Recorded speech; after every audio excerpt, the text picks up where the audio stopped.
வணக்க ரீதி. தமிழகம் முழுவதும் தேர்தல் தேதி அறிவிக்கப்பட்ட பிறகு தேர்தல் பறக்கும் படையினர் பரிசு பொருட்கள் மற்றும் பணங்கள் கொண்டு செல்லப்படுகிறதா என தீவிர ரோந்து பணியில் ஈடுபட்டு வருகின்றனர். இந்நிலையில் பார்த்தோம்னாக்க உதகையில் நேற்று இரவு தேர்தல் பறக்கும் படையினர் ரோந்து பணியில் ஈடுபட்டு வந்தனர். அச்சமயத்தில் உதகை குன்னூர் தேசிய நெடுஞ்சாலையில் அதாவது டிரான்ஸ்போர்ட் அலுவலகம் முன்பு சோதனையில் ஈடுபட்டு வந்தனர். அப்பொழுது பார்த்தோம்னாக்க அந்த வழியாக பெட்டகத்தில் இருந்த நகைகள் உதவியில் உள்ள பல்வேறு நகை கடைகளுக்கு எடுத்து செல்வதாக தெரிவிக்கப்பட்டுள்ளது.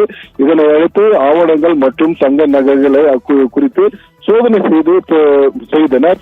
அப்பொழுது கணக்கில் வராத நகைகள் இருப்பதாக கண்டுபிடிக்கப்பட்டுள்ளது. இதனைத் தொடர்ந்து நகைகள் மற்றும்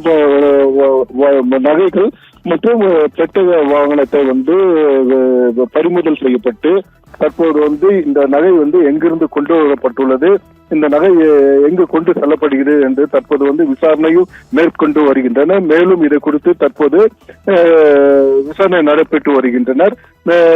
இந்த சம்பவம் பார்த்தோம்னாக்க இந்த உதகையில் பெரும் பரபரப்பு ஏற்பட்டுள்ளது.